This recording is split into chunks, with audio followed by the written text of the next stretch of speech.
Pregame show, Mark Farzetta, Seth Joyner, and of course, Mr. Derek Gunn. I like that. I thought you would. Our thanks again to Adam Malamont for joining us there. I like on that incomparable better. better. I like that better, too. I don't know what you guys have been hearing, but I'll just go back to this point because it seems to be so prevalent throughout the last couple of weeks. This Eagles fan base really expects the win. And when you break it down, regardless of it being the Chiefs, I feel like they have respect for the Chiefs, Andy Reid, Patrick Mahomes, Travis Kelce, everybody, Chris Jones, for instance. But when they really break it down, they have not seen their Eagles team lose with Jalen Hurts this season. They saw it one time this year. Everything else for the vast majority with Jalen Hurts under center has worked out for the Eagles. So is this just another game that you feel that the Eagles are going to, like they did the two previous playoff games, to dominate? Or is this a game they're going to have to take their time with a little bit? Can I put a disclaimer on this? Go for it. Because I've been, I was listening to it, up until Tuesday before I went home on WIP all day, okay? In the newspaper, all the media outlets talking about how overly confident, the Philadelphia fans are. And then other people, I'm nervous about our overconfidence. The truth of the matter is, have you heard any Philadelphia Eagle player or coach express this overconfidence? So it's okay for us as fans to say, the Eagles are going to blow the Chiefs out, or the Eagles are going to handle this team or win, in a going-away fashion. It's okay for the fans. The fans can say whatever the hell they want to say. The fans ain't got to make no tackles. They ain't got to make no blocks. They don't have to be out on Front Street for the whole world to see when they make a mistake.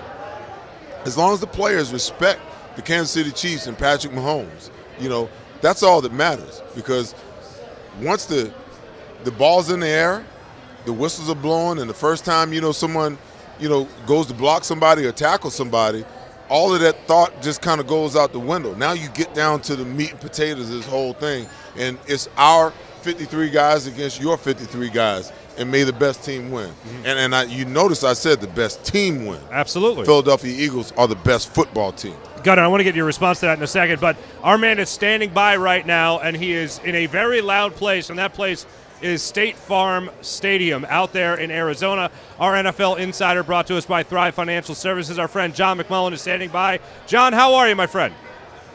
I'm doing well. Hopefully you guys can hear me. Very loud inside State Farm Stadium, so I apologize in advance, but going to try to get through it. No, I appreciate it. Keep on trucking, my friend. Keep on trucking. First off, one of the things that really jumped out to me 5 years ago when I was out there in Minneapolis was just how many Eagles fans were taking over that stadium ahead of the New England Patriots fans. What is it right now? Are you getting a sense for which team's fan base is representing better out there in Arizona? Yeah, I mean, walking around Phoenix over the weekend, you can kind of see there was going to be significantly more Eagles fans than Chiefs fans, Mark. But you know what? The Chiefs are used to being here, right? Three out of 4 years, and these vacations can be pretty pricey for fans. So I'm going to give them a little bit of a break because you can't keep doing this year after year after year. If you're a fan, you hope your team goes there, but that's a big nut, as they say. So there's going to be more Eagles fans here, but I think there is some context to that because the Chiefs are here so much. And right now, the Chiefs fans have started acting up, so maybe you hear them in the background. Hey, John, we have dissected this matchup and all the strategic matchups in this upcoming game for the last 2 weeks. I never thought I would sit here and have to ask you this question. How important is it that the Eagles have Aaron Sipples back compared to what we've had to endure the last month of the season in the punting game? You know what, D-Gun, I don't think it's that big of a deal. I really don't. I mean, Brett Kern was okay, but, Aaron Cephas wasn't great before he got injured. Was he better than Brett Kern? A little bit. But, the hope in this game, let's be honest, if it comes down to the punter, Kansas City's going to win because they have an all-pro and Tommy Townsend. The good news is you have the number 1 ranked offense against the number 3 ranked offense. So I don't think the punter's going to have much to do with it. So, John, coming into this game, we were just talking about it before we came to you. There's a lot of overconfidence on behalf of the Eagles fans, and somehow I get the sense that people believe that that's how the team is approaching this. Just give us a sense, because you've been there all week with those guys. Give us a sense for where their confidence level is opposed to their overconfidence level. Well, I think they're very confident. I think they're very self-assured, Seth, very relaxed. And I think that comes from this entire season.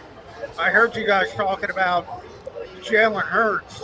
They're 16-1 with Jalen Hurts. So they're used to winning when he's on the field. He's going to be on the field. So I think they have a lot of confidence that they're the best team and they're going to find a way to win the football game. They've done a very good job of staying in the moment, not making it bigger than what it is. Nick Sirianni's kind of preached that from day one. The prep was the same for Kansas City as it was for Detroit. They kept everything the same schedule-wise, except they moved it out to the Cardinals facility. So they've kept everything the same, and it served them well throughout the season. We'll see if they can put the punctuation on it. The one curveball is over the past 24 hours, we've kind of learned that Shane Steichen's leaving, Jonathan Gannett's probably leaving, and there might be some other guys going as well. So does that affect the Eagles? We're going to see. John, I know you can look at a couple of different things that go in the Eagles' favor when it just comes to overall. Mostly, I think, because of their defense, the Eagles are the better team going into today. What do you think is the biggest advantage the Eagles have going into this game when you line up offensive lines, defensive lines, running backs, defense, whatever it might be? What do you think is the number one hat tip to the Eagles in this game? Well, I think it's always the Eagles' offensive line. Always, always, always. It's the best offensive line in football. Kansas City has a really good player in Chris Jones, but then it kind of drops off after that. So I think if you look at San Francisco, which had the best defense in the NFL, I think that was a better defense than Kansas City. I think that offensive line has a chance to dominate if they can handle Chris Jones. But to me, the story of this game is going to be the Eagles' defensive line against the Chiefs' offensive line. I think people in Philadelphia don't realize how good the Chiefs' offensive line is. And I think it's in the conversation of being the second best offensive line. They're a really good group. And if they can, hold the Eagles' defensive front to a stalemate, I think Kansas City's going to be able to score some points. John, when you look at this Eagles offense, and it's so diversified as is Kansas City's offense, but you look at the Chiefs' defense, they're susceptible against the run. They've gotten this far with a bunch of rookies on the back end of the defense. Seth and I had this discussion earlier in this show. If you're Nick Sirianni, your first play out of the gate, are you going to run it to test the interior, or are you going to try to let it fly just to loosen them up on the back end? Well, most likely it's going to be the passing game early. If there is one consistent theme with the Eagles offense, they like to pass the football to get the lead and then run the football when they have the lead. That's sort of their philosophy. That's the way they've gone. I certainly know they think they have an advantage on paper with A.J. Brown, Devontae Smith against the Chiefs corners. So, yeah, I think they're going to try to go after those corners early. John, I want to go back to the Chiefs' offensive line again. I had another question, but, you kind of jarred me a little bit when you made the statement that they may be looked upon as the second-best offensive line in football. I think that San Francisco has a pretty good offensive line. I feel like, the Dallas Cowboys have a pretty good offensive line. I get the sense that, when you look at the teams that the Kansas City Chiefs have played from a defensive perspective, I don't think they've faced anything or along the lines of what they're going to see out of the Philadelphia Eagles today. Now, that being said, first first order of business is being able to get Isaiah Pacheco and that running game under control. Because if they can create balance early in the game, Patrick Mahomes is a handful out of play action passes and boots. But if they can take that away, I mean, the Eagles' defense, that defensive line should certainly eat today. Well, you know, I got to tell you, Seth, Creed Humphrey might be the best center in football. If he's not the best, he's probably number 2 to Jason Kelce. Joe Thuney and Trey Smith are both top 10 guards. Orlando Brown has made 4 Pro Bowls. Now, Andrew Wiley's sort of the weak link at right tackle, and the Eagles have Hassan Reddick there. So that's something Andy Reid has got to handle. But we know Andy Reid, 28-3 coming off the bye. So he understands, and he's going to have a plan for that one weakness on his offensive line. So I wouldn't sleep on that Kansas City offensive line. I've been saying it all week to Eagles fans who think, you know, they saw 78 sacks. They think this defensive line is going to roll right over them. I don't think it's going to happen. I think it's going to be a much more difficult matchup than people realize. And 80% of that offensive line is Pro Bowl talent. Difference is the Eagles, it's 100%. Right. To keep going on really when it comes to their offense versus our defense here in this scenario, John, one of the guys that everyone is focusing on, of course, is Travis Kelce and what he could do to any defense across the entire NFL. How would you defend against him? How do you think Jonathan Gannon is going to defend against him? Who's the guy he's going to see most? Or do you think it's going to be a multitude of looks this Eagles defense is going to give Travis Kelce? Yeah, it's a multitude of looks. I mean, you guys probably saw they brought in Vic Fangio over the past 2 weeks to help prepare. What does that mean? That means quarters coverage. That means cover 6. That means all this done is zone coverage. So it's going to take a village. It's going to be the entire back 7. It's communication more than anything. And if Travis Kelce, look, I think he's got 21 receptions in the playoffs. So he's averaging over 10 a game. He can catch the ball 10 times if it's for 80 yards. If it's 10 for 140, you probably got an issue. But he's going to catch the ball a lot. And as long as you tackle and corral him, you're fine with it. It's sort of like an NBA game.